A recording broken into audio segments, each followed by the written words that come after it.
C'est tout un cheminement. Il y a eu surtout deux choses qui m'ont amenée à la médecine chinoise. C'était un retour de voyage au Togo, où du coup, mon métier d'infirmière ne me suffisait plus. En fait, il me manquait des choses dans ma fonction d'infirmière, et puis surtout en revenant en France, je trouve qu'on perdait un peu notre essence dans notre profession.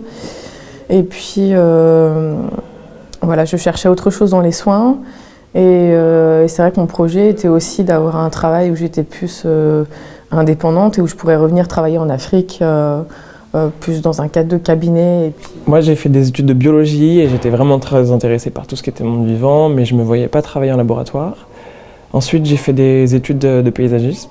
Donc j'étais vraiment passionnée par tout ce qui était les plantes, le cadre de vie et améliorer le cadre de vie. Je me disais que c'était plutôt le côté social qui m'intéressait.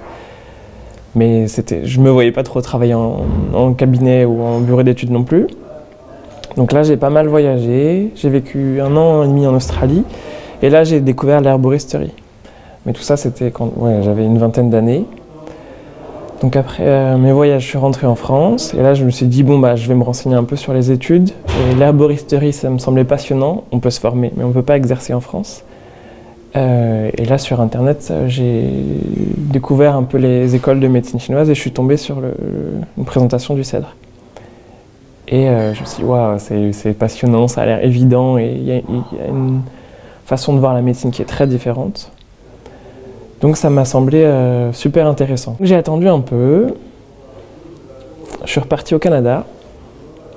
Et là, la médecine chinoise, c'est une évidence, tout le monde en parle. On peut trouver de la pharmacopée dans les quartiers chinois, c'est beaucoup plus accessible. Et c'est connu, en fait. Eh bien, parce qu'à l'origine, j'ai commencé à pratiquer des massages balinais, toutes sortes de massages. Et en fait, les patients, les personnes que je recevais avaient toujours des douleurs ici ou là, ou en profitaient pour se livrer sur leurs problématiques somatiques ou psychologiques. Et du coup, j'ai fait une formation de shiatsu, myo-énergétique à Paris. Et puis, en fin de compte, je me suis rendu compte que là aussi, c'était insuffisant pour vraiment traiter. Donc, j'ai pris la formation de médecine chinoise. La médecine chinoise. Alors, c'est venu d'un cumul de choses, mais surtout le fait que, en étant dentiste, puisque c'est mon métier, j'ai eu à un moment l'envie, voire le besoin d'ouvrir un peu mon champ de vision de l'humain. Ayant été un patient de médecine chinoise il y a quelques années, je me suis dit, tiens, ça c'est intéressant. Plus une rencontre avec Patrick lors d'une conférence X, je ne sais plus où, je me suis dit, j'embraye sur la médecine chinoise. Pourquoi j'ai choisi la médecine chinoise? Je ne sais pas qui a choisi qui en vérité, parce que je ne me suis pas vraiment posé la question du choix de la médecine.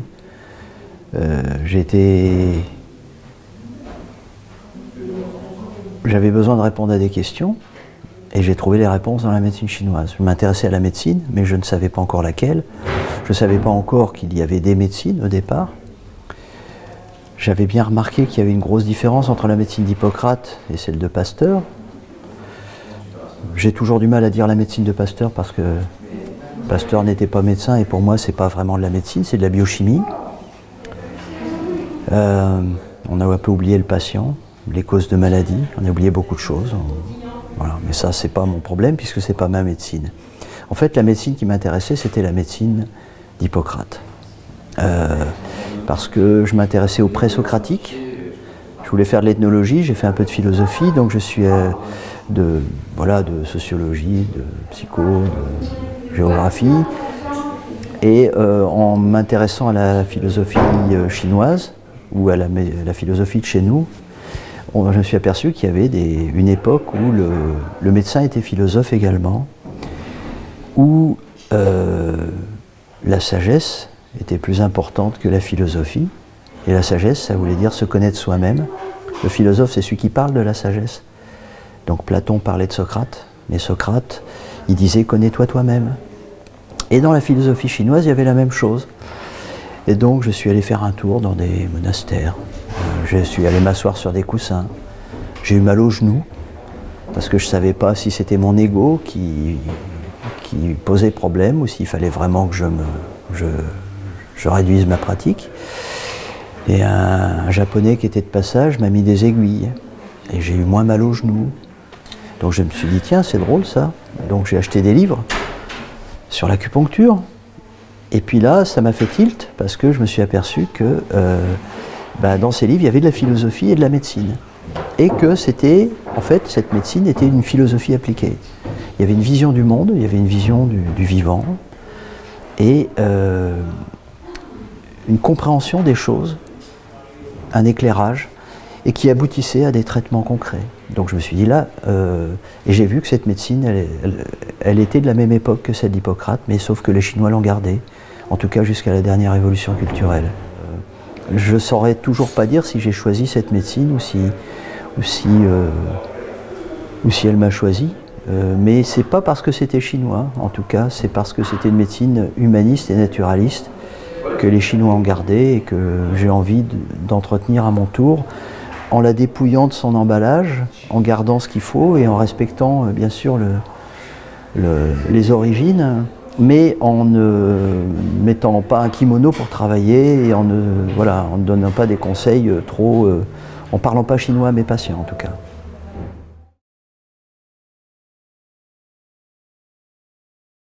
Le cèdre, c'est une tradition familiale, etc., que l'on retrouve à travers les cours.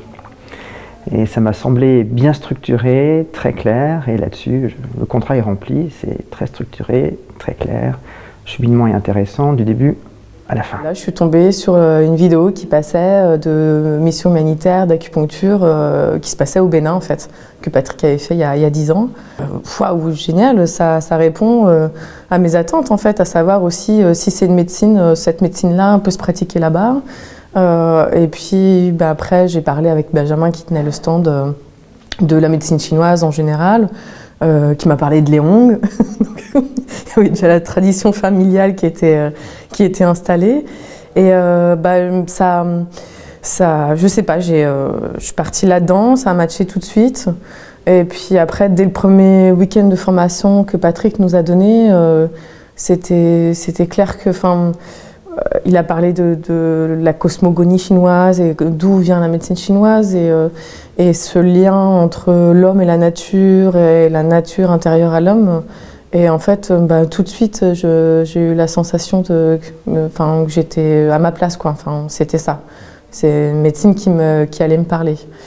Et voilà. Et puis, donc, de fil en aiguille, c'était 5 ans, donc on s'inscrit. Et puis après, on va jusqu'aux 3 ans. Et aux 3 ans, on se dit, allez, je refais 2 ans de plus. Et puis nous, voilà, fin des 5 ans. Et finalement, j'ai cherché un peu les écoles. Je me suis dit, bon, c'est pas parce que j'ai vu le cèdre en premier qu'il faut que ce soit à l'école. Donc j'ai cherché un peu à Paris, parce que moi je suis de Paris.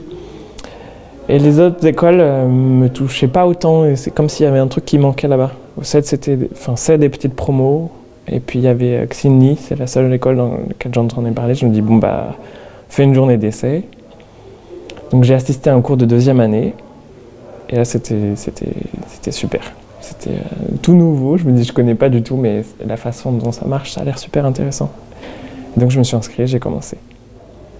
Les premières années étaient vraiment passionnantes. Moi j'ai voulu avoir beaucoup de temps, parce que je voulais que ce soit mon métier principal. Donc je faisais des petits boulots à côté, mais c'était assez léger. Puis le temps a passé, 3e. L'acupuncture pour moi c'était pas ce qui avait de plus évident, j'aurais voulu faire plus de massages, donc j'ai fait les stages de Tuna qui étaient vraiment super intéressants. C'était pas le goût évidemment des bouts de papier ou de jouer à l'école ou au baccalauréat qui m'a donné envie de faire une école comme le Cèdre, c'est simplement qu'il fallait structurer un enseignement. Mais j'aurais aimé pouvoir le faire à la façon dont l'a fait le docteur Léong, c'est-à-dire être invité à parler, d'avoir des gens qui me suivent et puis et étudier ensemble et travailler ensemble. Sauf qu'en France, on ne peut pas faire les choses aussi simplement, aussi librement. Il faut créer des structures pour. Et Dieu merci, il y a des gens qui gèrent cet aspect administratif, elles le font admirablement. Et moi, je peux me concentrer sur le contenu et sur la transmission.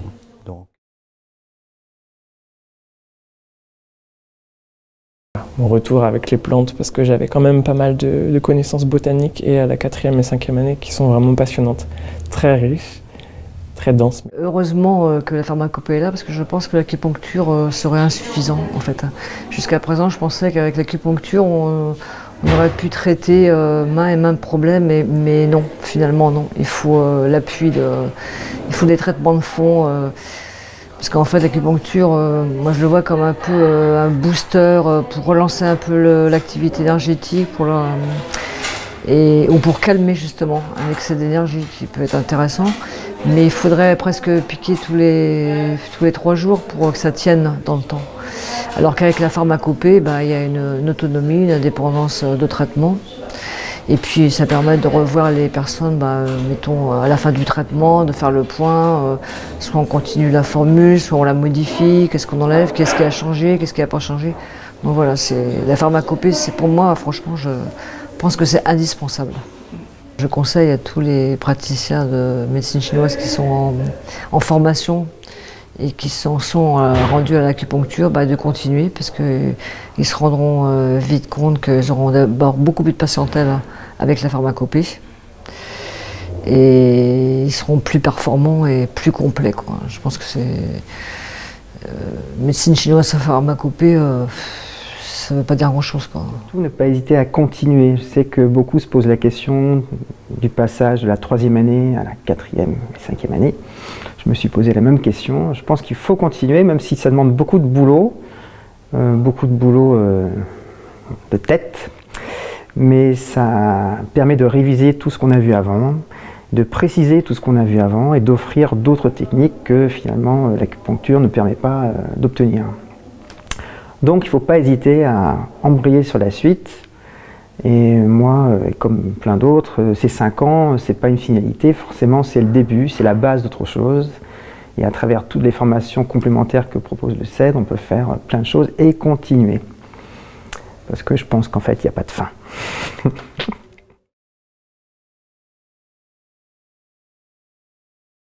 5 ans se terminent, donc la fin de quelque chose, et en même temps, c'est vrai que le fait d'être dans le projet Humanitra de Bénin, l'impression, j'ai l'impression que c'est juste le début d'autre chose en fait. Disons que le lien avec Cèdre ne s'arrête pas. On a l'impression d'être aussi dans une grande famille entre guillemets. Comment je le vois, d'une par rapport à Humanitra de Bénin, je trouve qu'il y a de belles perspectives à venir. Voilà. Après, moi je dirais déjà que les 3 ans au Bénin aboutissent bien. Et après, il y a sûrement des projets que ça puisse évoluer davantage, peut-être d'autres promotions, on ne sait pas, peut-être une école là-bas. Après, moi c'est vrai que je me dirais pourquoi pas le Togo aussi. Il y a d'autres pays aux alentours. Donc, et puis la médecine chinoise, à côté, elle fait son chemin. Et donc après, je ne sais pas encore trop sous quelle forme vraiment ça va évoluer. Est-ce que c'est juste cabinet? Est-ce que c'est rester dans le mouvement comme ça, dans la pratique? Donc ça va se dessiner petit à petit. Donc j'ai ouvert un cabinet en début de 4e année. J'avais un peu de pratique à domicile avant, mais je trouvais ça compliqué. Et donc j'ai ouvert mon cabinet. Et là j'ai une pratique de massage, d'acupuncture. Je conseille des plantes. Et puis voilà, ça va bientôt faire 1 an. Ça marche plutôt bien. Je suis content. J'étais très dynamique pour le lancement du cabinet, donc là, ça porte ses fruits. Donc j'ai quand même des patients réguliers, des gens qui viennent, qui me suivent depuis 10 séances, 12 séances, parce qu'il y a un travail important à faire. Et je me dis parfois que c'est super compliqué, et que peut-être que la médecine chinoise ne peut pas répondre à tout, et que tous les patients ne sont pas faits pour la médecine chinoise. Et il y a d'autres fois où je me dis en même temps, le diagnostic qu'on fait, personne d'autre peut le faire. Les médecins ne seraient pas capables de comprendre de ce point de vue-là, et qu'avec la pharmacopée, on offre des réponses et que ça marche. Et je me dis là, c'est précieux. Ce qu'on fait, c'est précieux et je suis super content de pouvoir le faire. Depuis que j'ai commencé, j'ai toujours été assez passionné par la transmission. Je voulais expliquer la médecine chinoise à tous mes amis. Au début, c'était un peu compliqué et puis ils n'avaient pas forcément l'intérêt. Donc, je me suis dit, moi, j'ai envie de transmettre, envie d'expliquer. Donc j'ai fait des petits ateliers, des petites conférences à Paris. C'était des petites choses, mais ça m'a beaucoup plu. Après, je me dis, bon, le style conférence, ça ne me convient pas forcément. Et puis, voilà, on m'a proposé à l'école de commencer une formation de formateur. Et là, je me dis que ça prend beaucoup plus de sens, en fait. Les gens qui sont déjà passionnés ou intéressés par la médecine chinoise et transmettre ce que moi j'ai pu apprendre, je trouve ça vraiment, vraiment génial. Donc voilà, je commence une formation de formateur qui prendra quelques temps et ensuite, si j'ai la chance, je pourrai transmettre à d'autres personnes et ce sera un précieux cadeau. De toute façon, je suis encore en activité, donc je ne peux pas me consacrer entièrement aux patients.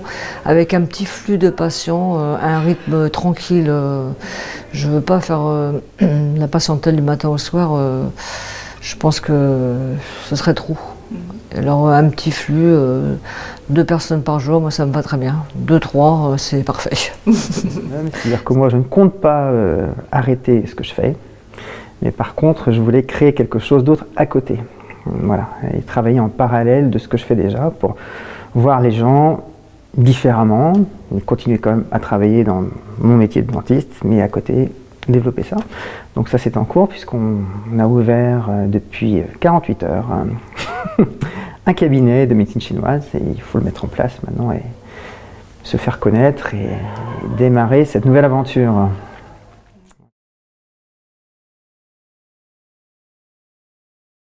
Bon courage à tous. Je dirais ouverture. Ça continue, d'où le projet humanitaire aussi, je trouve que ça continue, c'est une médecine qui reste ouverte sur le monde, sur les soins, ouverture sur l'homme, ouverture sur soi. C'est parce que voilà, on est dans le soin de l'autre, mais c'est 5 ans qui quand même nous remuent aussi pas mal. Hein. On est dans l'humain, donc dans la vie aussi, et donc forcément ça ramène à des choses à soi, mais c'est ce qui en fait aussi quelque chose d'intéressant, c'est qu'on évolue en tant que thérapeute. Enfin, j'étais déjà dans le soin, mais là ça change aussi sa position propre en tant que thérapeute, et ouais, donc ouverture à l'univers. Enfin, ouverture, voilà, si je devais donner un mot. Super. Être endurant quand même, parce que ça demande du travail.